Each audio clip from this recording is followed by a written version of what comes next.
For my husband's birthday, my parents sent a watch. I saw it, went pale, and said, "Don't touch it.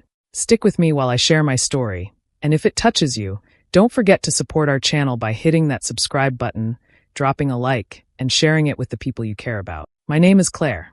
I'm 32, and I've been married to my husband, Michael, for almost 7 years. We've had birthdays, anniversaries, and Christmases together, but this birthday was different. It started off normal, with cake on the counter and a stack of wrapped gifts on the table. Friends and family had sent cards, but the package from my parents stood out. It was small, heavy, wrapped in neat silver paper with my mom's handwriting across the tag. Michael grinned when he picked it up. "Feels fancy," he said, shaking it in his hand. "What do you think they got me?" I smiled weakly and told him to go ahead. He tore the paper slowly, savoring the moment, and when he opened the box, I felt my throat close. The watch gleamed in the light, gold edges with a dark leather strap. It looked expensive, too expensive, but that wasn't what made my stomach twist. I knew that watch. I knew it the second my eyes landed on it. Michael lifted it out of the box. "Wow, your parents really went all out. Don't touch it," I said sharply, my voice louder than I meant. He froze midair, the watch dangling between his fingers. His smile fell. "What? Claire, it's just a watch." I could feel the blood draining from my face. My palms were damp, and my heart pounded so hard it hurt. I tried to steady my breathing, but I couldn't take my eyes off the thing in his hand. Every detail, the scratched clasp, the faint crack on the glass, was burned into my memory. Michael looked at me like I had lost my mind. "Why are you acting like this?" "It's a gift. From your parents. Shouldn't I at least thank them?" I shook my head, swallowing hard. Just put it back in the box, please." He frowned, confused and a little annoyed, but he set it down slowly. His hand lingered on the edge of the box like he was waiting for me to explain. I couldn't. Not yet. The air between us was thick, like something unsaid was pressing down on both of us. Michael leaned back in his chair, his eyes narrowing. "Claire, what's going on? You look like you've seen a ghost." I couldn't tell him. Not now. The truth was buried too deep, and saying it out loud would open doors I wasn't ready to walk through. All I knew was that the watch was not just a watch, and if Michael wore it, if he even touched it again, everything I had tried to keep buried would come rushing back to life. So I stayed silent, staring at the box like it was alive, and Michael stared at me, waiting for answers I couldn't give. Michael and I had been married for 7 years, living in a quiet neighborhood in Boston. From the outside, people would probably say we were the perfect couple. We had a comfortable home, good jobs, and we laughed together often. Friends used to tell me how lucky I was, how Michael seemed like the kind of man every woman wanted. I believed them. I believed I was lucky too. Michael was the type of person who knew how to win people over. He was charming without trying, the guy who could walk into a room and have everyone smiling within minutes. At work, his boss praised him for his focus and dedication. At family gatherings, my parents admired how hard he worked. He had a way of making people feel like they mattered, like they were the only one in the room. I thought that was a gift. I thought it was part of what made him such a good husband. I trusted him completely. That trust was something I carried like a shield, even when little doubts crept in. There were nights he came home later than usual. He always had an explanation: traffic, a late meeting, drinks with a coworker. Sometimes I noticed his phone lighting up at odd hours. He would glance at it quickly, press the side button, and slide it into his pocket. I asked once, and he brushed it off. "Work stuff. Nothing important." And I let it go. There were moments when his smile seemed practiced, or when his eyes looked like they were somewhere else entirely, but I told myself I was overthinking. After all, wasn't marriage about trust? Wasn't I supposed to believe him, even when things didn't quite add up? That's what I told myself. That's what I clung to. Looking back now, I can see how many signs were right in front of me. The business trips that got extended by an extra night. The times he was unreachable, and later said his phone had died. The small changes in his routine, the little details that didn't fit. They were like puzzle pieces I kept trying to jam into the wrong picture. Still, I never let myself question him too much. I thought that love meant giving the benefit of the doubt, not looking for cracks where maybe there weren't any. I told myself that if Michael said he was busy, then he was busy. If he said he was tired, then he was tired. That was marriage, right? Trusting your partner even when things didn't make sense. But the truth is, the watch wasn't just a gift from my parents. It was a reminder that there were things I didn't know, things I had ignored for years. And deep down, even before I could admit it to myself, I felt that watch wasn't just about my family's past. It was about Michael, too. Something was hidden, waiting to come out. The moment I saw that watch, it was like the air around me turned heavy. I wasn't just looking at a birthday gift. I was looking at something I had seen before, something that never should have been in that box. My parents once owned that exact watch. It wasn't just another piece of jewelry, it was part of our family history. When I was a little girl, my grandfather used to wear it every single day. The leather band was worn down from years of use, and the gold frame caught the light whenever he moved his wrist. I remember sitting on his lap and playing with the clasp while he told me stories. To him, the watch wasn't just about time. It was a reminder of everything he had worked for, every sacrifice he made when he came to this country with nothing but determination. After he passed away, the watch was left to my father. I remember the day clearly. My grandmother opened a small wooden box, handed it to him, and said, "This stays in the family. Never let it leave your hands." My father nodded like he understood the weight of it. He didn't wear it often, but he kept it safe, always locked away. He would take it out on special occasions, polish it carefully, and then put it back. It was more than an accessory. It was our heirloom, a piece of who we were. But then one year, everything changed. There was a fight in our family. I was too young to understand all of it, but I knew enough to feel the tension. It had something to do with money, with resentment, with trust that had been broken. Relatives stopped talking to each other. Dinners that used to bring everyone together became uncomfortable or didn't happen at all. And during that time, the watch disappeared. I still remember my father's face when he realized it was gone. He searched everywhere, drawers, boxes, every corner of the house. At first, he thought he had misplaced it, but deep down, he knew better. He said it quietly, like it was painful to even let the words out. Someone took it. My mother tried to calm him down, but I could see it in his eyes. He wasn't just angry. He was hurt. That watch was more than gold and leather. It was trust, and now it was gone. From that day forward, the watch was never spoken about directly, but the silence was loud enough. My father believed it had been stolen by someone close, maybe even family. He never had proof, but the suspicion stayed with him. I could see it in the way he looked at certain people, how conversations ended abruptly, how the old warmth in our gatherings faded. Years passed, and eventually I stopped thinking about it. Life moved on. But seeing it again now, sitting in that box as if it had never vanished, made my blood run cold. I knew every detail. The scratch on the clasp, the faint crack on the glass near the number 6. It wasn't a copy. It wasn't a coincidence. It was the same watch that had once been in my father's hand. And the worst part, it was here now on Michael's birthday, sent as a gift from my parents. I couldn't understand it. Why would they give it away? How had they even gotten it back? None of it made sense, but one thing was clear. The watch wasn't just a present. It was a ghost from the past, and I was terrified of what its return really meant. I couldn't sit with the silence anymore. The box was still on the table, the watch inside, and Michael kept glancing at it like he was fighting the urge to slip it onto his wrist.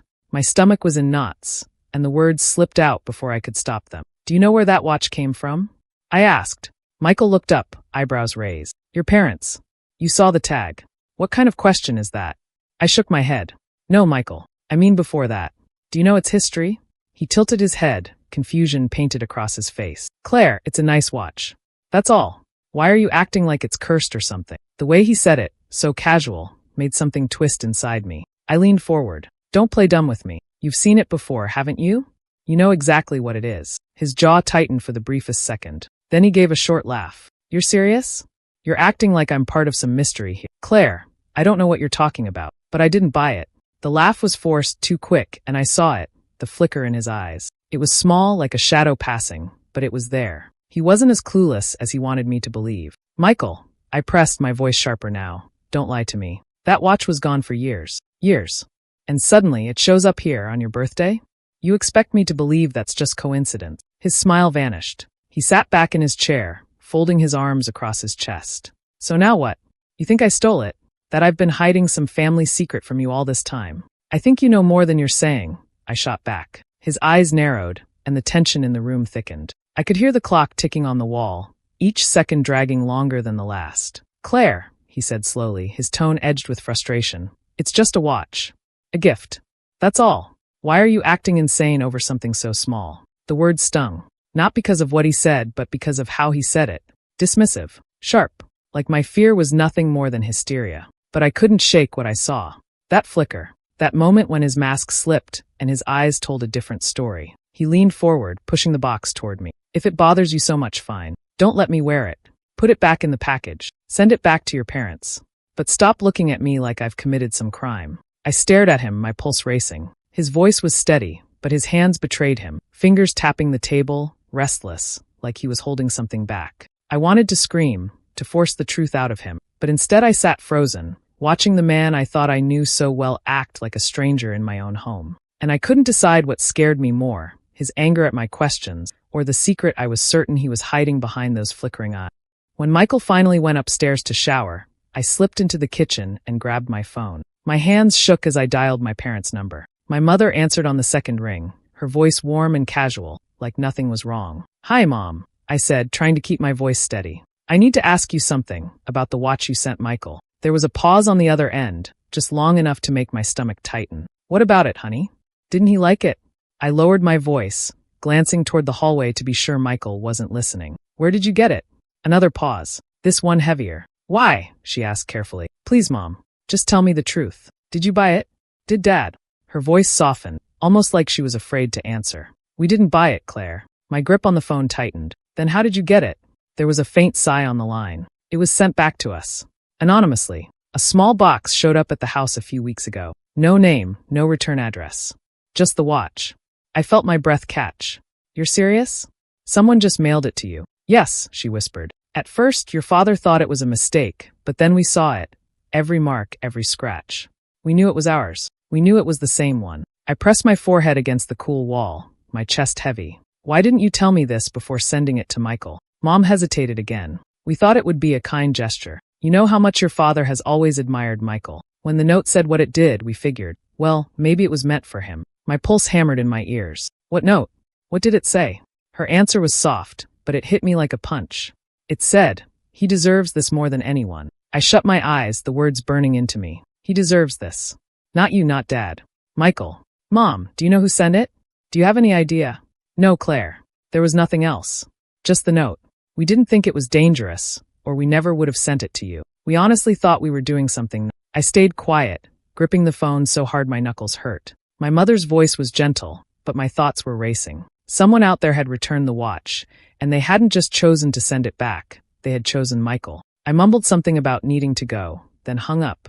My legs felt weak as I set the phone down. The kitchen suddenly felt too small, the air too heavy. It wasn't just about the watch being back. Someone wanted Michael to have it, and the question that gnawed at me was why. The next morning, when Michael left for work, I stood at the door and listened until I heard his car pull away. My heart was pounding, but I already knew what I was going to do. I couldn't sit in the dark anymore, not knowing what connected him to that watch.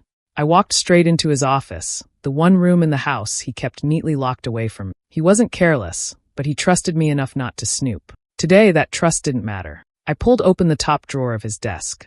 At first, it was just boring things, pens, paper, old receipts from grocery store. But deeper inside, tucked beneath a folder, there were envelopes. I opened one and my breath caught. It wasn't just a receipt, it was for a hotel room. The dates lined up with the times he had told me he was out of town for work. I set it aside, my fingers trembling as I opened another envelope. This time it was worse. A letter, written in handwriting I recognized instantly. My cousin Emily's. She called him my love. She thanked him for choosing her, even when it was hard. My stomach flipped, while rising in my throat. I kept digging, desperate and terrified at the same time. In the back of the drawer, I found photos. Grainy prints, but clear enough to see the two of them together. Michael's arm around Emily, his lips on her cheek. Both of them smiling, careless, as if my world didn't exist. The letters stretched back years. Not weeks. Not months. Years. He hadn't just betrayed me recently. This had been going on almost as long as our marriage. And then the last piece fell into place. Buried under the stack of letters was a folded note in Emily's handwriting. It wasn't romantic this time. It was colder, sharper. "Your wife doesn't know. She never will. Keep it between us. She can't handle the truth about the watch." The words blurred as tears filled my eyes. My cousin. The same cousin who used to sit with me at family dinners, smiling sweetly, sharing stories about her life. The same cousin who was there the year the watch disappeared. I remembered how my father had always suspected someone close. He had been right. It was her. She hadn't just stolen the heirloom. She had stolen my husband too. I dropped into the chair, clutching the papers, my whole body shaking. Rage coursed through me, hot and heavy, mixing with the deep, hollow ache of betrayal. It wasn't just Michael. It wasn't just Emily. It was both of them, together, weaving lies right under my nose. For 7 years, I had believed in my marriage, trusted the man who held my hand every night. And all that time, he was helping her, covering for her, lying for her, loving her. I pressed the papers back into the drawer with shaking hands, but the damage was already done. I couldn't unsee it. I couldn't unknow it. Everything I thought I had was a lie, and the two people who should have loved me most had been the ones to destroy me. I waited until evening, my chest heavy with every hour that passed. The letters, the photos, the receipts. I had hidden them in a folder under my bed. When Michael walked through the door that night, smiling like nothing had changed, I knew I couldn't keep quiet any longer. He loosened his tie, set his keys on the counter, and looked at me. "What's for dinner?" he asked, casual, like the world hadn't just collapsed around me. I didn't answer. I just held up the folder. His eyes flicked to it, and for a moment his confident mask slipped. "What's that?" he asked, voice low. I laid it on the table and opened it, spreading the papers one by one. Hotel receipts. Letters in Emily's handwriting. Photos of the two of them together. I didn't say a word. I didn't need to. Michael's face drained of color. He stared at the papers, then at me. His lips parted, but no words came out at first. Finally, he let out a nervous laugh. "Claire, this isn't what it looks like. Don't you dare!" I snapped, my voice shaking. "Don't you dare lie to me again." He rubbed his forehead, avoiding my eyes. "It meant nothing. It was a mistake. A stupid mistake. You're blowing this out of proportion." I could hardly believe what I was hearing. I slammed my hand on the table. "Nothing? A mistake? These letters go back years, Michael. Years. Do you think I'm blind? Do you think I can't count the dates on those receipts?" He flinched but kept going, desperate now. "It wasn't serious. Emily, she was just someone who—" "Stop!" I cut him off, my throat burning. "Don't you dare say her name like she's just someone. She's my family. My blood. You've been with her behind my back for almost as long as we've been married. And you think you can stand there and tell me it meant nothing?" Michael's jaw clenched, and he finally looked me in the eyes. "I didn't want to hurt you. I was trying to protect you." "Protect me?" I choked out a bitter laugh. "Protect me from what? From the truth? From the fact that you and Emily worked together to steal from my family? From my father?" His eyes widened, and that was all the answer I needed. He didn't deny it. He didn't even try. "You helped her, didn't you?" I whispered, my voice shaking. "All those years ago, when the watch disappeared. You were already covering for her." Michael opened his mouth, but the silence stretched too long. That flicker in his eyes returned, the same one I had seen before. And in that moment, I knew. "You lied to me. You lied to my parents. You stood at our table, eating with them, smiling at them, while you were part of the betrayal." My voice cracked. "How could you do that?" He stepped toward me, his hands out like he could calm me. "Claire, listen. It was complicated. She needed me. You wouldn't understand." The words tore through me like glass. "She needed you? I was your wife. I was supposed to be the one you chose, the one you stood by. And instead, you gave everything to her. You gave her my family's trust. You gave her me." Michael tried again, softer now. "I love you, Claire. That hasn't changed. But it had. Everything had. The love I thought we had was a lie, built on secrets and betrayal." I looked at him then, really looked, and I didn't see my husband anymore. I saw a stranger who had destroyed everything we had built together. I stepped back, away from him, from his hands, from his excuses. My chest ached, but my mind was clear. There was no saving us. Not after this. My trust wasn't just cracked, it was gone, shattered beyond repair. And Michael knew it. The silence between us told the truth he never would. I wanted to scream at him, throw his things out on the street, and end it right there. But something in me shifted. If I walked away now, he would get to tell the story his way. He would still look like the good guy to my parents, to everyone. And Emily would still be the sweet cousin who could do no wrong. No, I wasn't going to give them that. I wasn't going to leave quietly. So I took a deep breath, forced the rage down, and said the words I never thought I would say. "Maybe we can fix this." Michael's eyes softened instantly, relief spreading across his face. "Claire, you mean it?" I nodded slowly, pretending my voice was heavy with doubt. "It won't be easy. You've broken something in me. But if you're willing to work on this, maybe we can try." He rushed to hug me, and I let him, even though every muscle in my body screamed against it. I kept my face calm, my voice gentle, but inside I was ice. Because I knew the truth. There was no fixing us. There was only payback. From that day forward, I played my part. I smiled when he came home. I listened when he promised to change. But when he wasn't looking, I worked. I dug through files, bank statements, and old emails. I photographed every receipt, every letter, every photo I had found in his drawer. I built a trail of evidence piece by piece, making sure nothing could be denied. At night, while he slept beside me, I scrolled through his phone with quiet, steady hand. More messages from Emily. More proof of their lies. I saved them all, sending them to a hidden folder only I could access. I also started looking into the past, the theft, the watch. The deeper I went, the clearer it became. Michael hadn't just stumbled into Emily's schemes. He had been part of them, covering her tracks, helping her hide what she had taken from my family. Every secret I uncovered made me colder, stronger. The hardest part was facing my parents. I had to smile, laugh, and keep them from guessing what I knew. But every time I looked at my father, I thought about how he had blamed himself for losing the watch, how betrayed he would feel if he knew the truth. And I promised myself that one day soon he would know. Everyone would. But it wouldn't be a messy fight behind closed doors. It wouldn't be shouting in the kitchen or slammed doors in the... No, I would make sure when the truth came out, it destroyed them both. I wanted their lies to collapse in the open, where no one could cover for them. So I waited. I smiled. I pretended. And all the while, I sharpened the knife of truth, preparing for the moment I would finally cut them both down.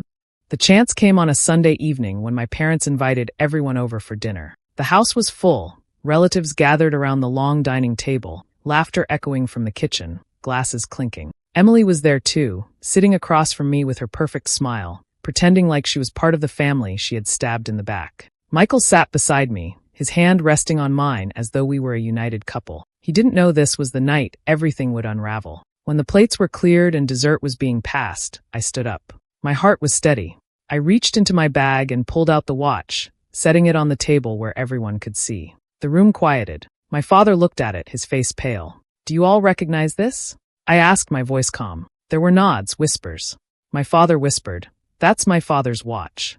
"Yes," I said, keeping my tone even. "The one that disappeared years ago. The one you thought you lost."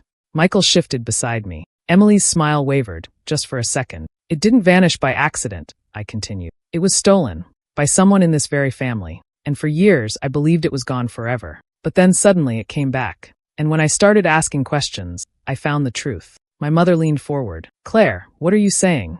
I looked straight at Emily. She took it.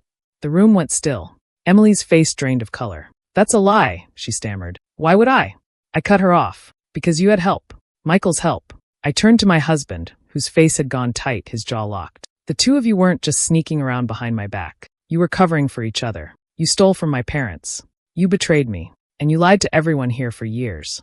Gasps broke out around the table. My aunt dropped her fork. My father pushed back his chair, eyes blazing with hurt. Emily stood, her hands shaking. "That's not true. She's making this up." "Don't bother," I said coldly, sliding the folder onto the table. "Receipts.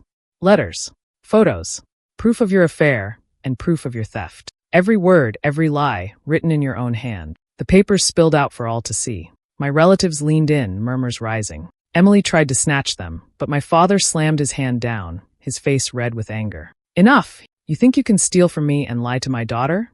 You're no family of mine." Emily burst into tears, begging, but no one reached for her. She was cut off, her reputation shattered in a single blow. As for Michael, his family, who had always praised him, looked at him with disgust. His mother's face was pale, his brother shook his head. The man who had built his life on charm now sat humiliated, stripped of the mask he had worn so well. I stood there, calm, collected, watching their world fall apart. And when I finally walked out of that house, I didn't look back. I had lost a husband, yes, but I had kept my dignity, and that they could never take from me. The days after the dinner were quiet, but only on the surface. I contacted a lawyer the very next morning. I walked into his office with a folder full of proof, every receipt, every message, every photo. He looked at the stack, then at me, and said, "You've already won." Filing for divorce was easier than I expected. Michael tried to fight, of course. He called me, begged me, even tried to threaten me once, but I didn't flinch.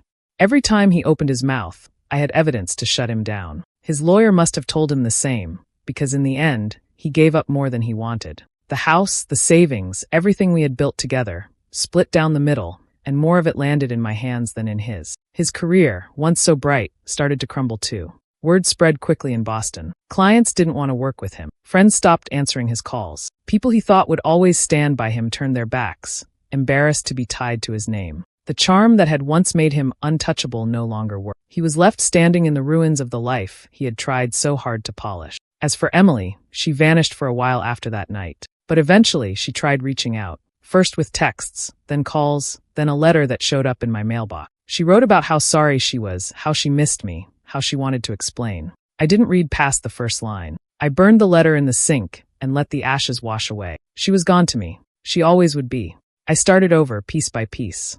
It wasn't easy. The silence in the house felt heavy at first, the kind of silence that makes you realize how much of your life you spent pretending. But as time passed, that silence became a comfort. It was honest.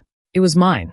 I learned how strong I could be when I stopped waiting for someone else to protect me. I learned that love isn't about blind trust. It's about truth and respect, and choosing someone who doesn't make you question your own worth. For too long, I had given my heart to people who didn't deserve it. Now, I gave it back to myself. Looking back, it's almost strange how it all started. A box on a table. A watch I never thought I'd see again. But that watch was never just a gift. It was the signal that everything hidden was about to come to light. The moment I saw that watch, I knew the truth. And I knew I would never let them win. So, do you believe Claire was right to take control and cut Michael and Emily out of her life forever? Or do you think she should have tried to forgive them? I'd love to hear your thoughts down below. And if you enjoyed this story and want to hear more, don't forget to follow along and turn on notifications so you never miss the next one.